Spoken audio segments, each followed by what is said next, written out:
Assalamualaikum warahmatullahi wabarakatuh. Perkenalkan, nama saya Syahnazia Fathia dari Prodi Teknologi Laboratorium Medis Angkatan 2021 dari Universitas Binawan. Di sini saya akan mempresentasikan tentang pemeriksaan COVID-19 dengan metode rapid antibody.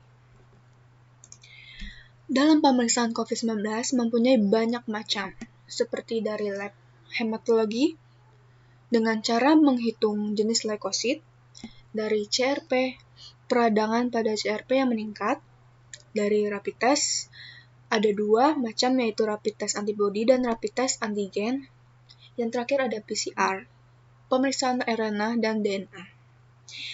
Kali ini yang saya akan jelaskan dan presentasikan yaitu salah satunya dari rapid antibody.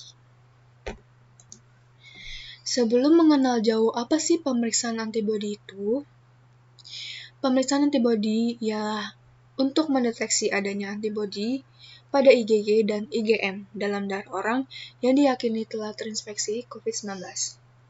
Dirangkum dari laman WHO, antibody diproduksi dalam beberapa hari hingga beberapa minggu setelah orang terinfeksi virus COVID-19. Kuat atau lemahnya respon antibody terhadap virus corona tergantung pada beberapa faktor, termasuk usia, status gizi, tingkat keparahan penyakit, dan pengobatan atau infeksi tertentu seperti HIV yang menekan sistem kekebalan tubuh seseorang. Nah, dalam pemeriksaan COVID-19 dengan metode rapid antibody, melalui beberapa tahap yaitu yang pertama ada tahap pra-analisa, analisa, dan pasca analisa.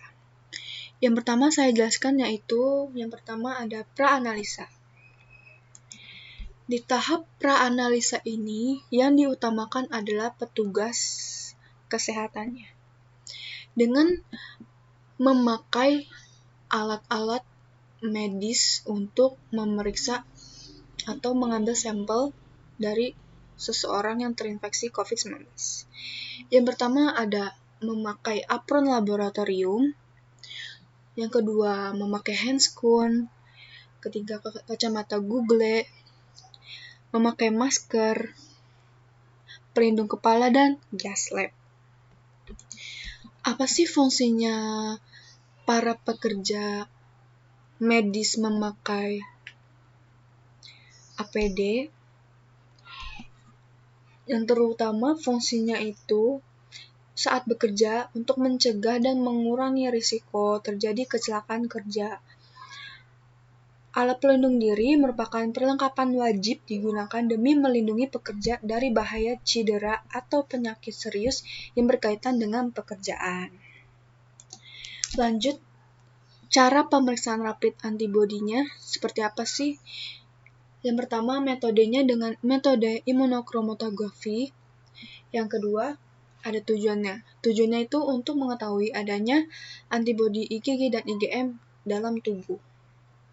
Yang ketiga, prinsipnya, pemeriksaan rapid test IgG dan IgM atau pemeriksaan antibody serologi memiliki prinsip kerja untuk menilai sistem perlindungan tubuh dengan menggunakan protein protektif yang secara alamiah mengenali benda asing dalam tubuh.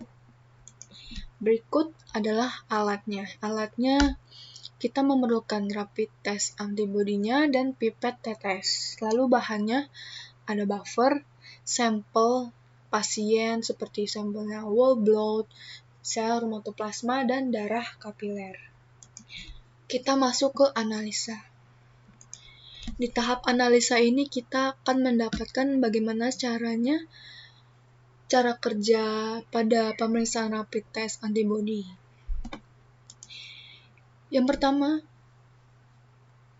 sampel darah diambil dari ujung jari atau vena. Yang kedua, sampel darah diletakkan pada alat tes. Yang ketiga, cairan untuk mengidentifikasi antibody diteteskan pada alat tes. Yang keempat, hasil tes dapat terlihat pada alat tes dalam 10-30 menit. Dan yang terakhir ada pasca analitik. Di dalam pasca analitik ini, hasil pada pemeriksaannya. seperti interpretasi hasilnya. Ada reaktif dan non-reaktif. Yang reaktif itu adanya garis pada kolom C dan G dan M. Kalau non-reaktif adanya garis di kolom C. Jadi kalau reaktif ini,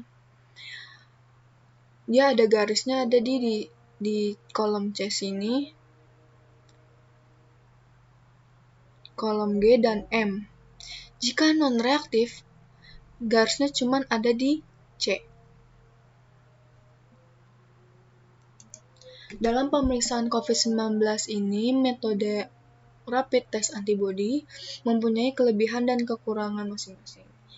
Kelebihannya yaitu, metode ini lebih cepat memberikan hasil pemeriksaan dan biaya yang dikeluarkan tergolong yang termurah dibanding dengan pemeriksaan COVID-19 yang lainnya.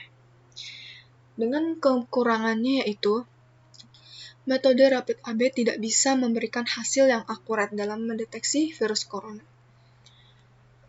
Pasalnya, metode ini hanya memiliki tingkat akurasi sebanyak 18%, angka yang rendah untuk mendeteksi virus dalam tubuh manusia.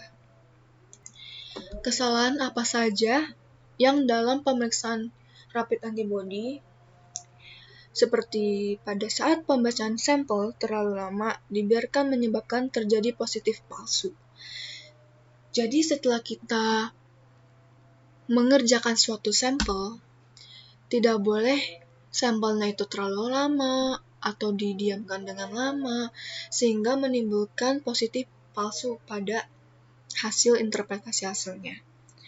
Yang kedua, jika sampel tidak segera dikerjakan dapat terjadi hemolisis. Jika darahnya tidak dikerjakan secara langsung, lalu juga darahnya didiamkan dengan lama, apalagi tidak memakai koagulan. Jadi, mau pemeriksaan apapun itu harus dikerjakan secara langsung dengan syarat darah harus segar dan tidak boleh didiamkan lama. Nanti dapat terjadi hemolisis. Yang ketiga, alat atau bahan yang digunakan untuk pemeriksaan kadaluarsa dapat mempengaruhi hasil reaksi pada sampel. Jadi, sebelum kita melakukan pemeriksaan, sebelum kita menjalankan tugas, kita harus mengecek nih alat bahannya itu kadaluarsa atau tidak. Jika kalau alat atau bahannya kadaluarsa, itu akan mempengaruhi hasil pada sampel. Nah, untuk saat ini pencegahan COVID-19 itu apa sih? Yang pertama, ini wajib banget mencuci tangan setelah melakukan kegiatan dan sebelum makan. Lalu yang kedua, menjaga jarak dengan orang yang beresiko menularkan kurang lebih 1 meter. Yang ketiga, kenakan masker jika hendak keluar rumah. Yang keempat, jangan sentuh mata, hidung, mulut selepas kegiatan. Yang kelima, jangan keluar rumah jika merasa tidak enak badan. Yang keenam, konsultasi dengan dokter jika memiliki gejala COVID-19. Sekian, terima kasih pada presentasi saya. Wassalamualaikum warahmatullahi wabarakatuh.